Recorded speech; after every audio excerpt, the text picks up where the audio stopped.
प्यारे बेटे का नाम जाहिद है और इसके कजन का नाम विल्सन है और उस बेटे को उम्र कैद की सजा थी।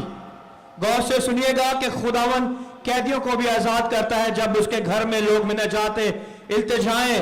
और खुदावन के खादमों के आगे साथ मिल के दुआ करते हैं तो खुदावन कैदियों को भी रिहा करता है और अपने नाम को जलाल देता है। इसके कजन को उम्र कैद की सजा थी और लास्ट वीक खुदावन ने मुमकिन किया कि वो कैद से छूट गया और यस्सु के नाम को जलाल दे, क्योंकि ये इस घर में खुदावन की खिदमत करता है और खुदावन अपने वादों में सच्चा खुदा है।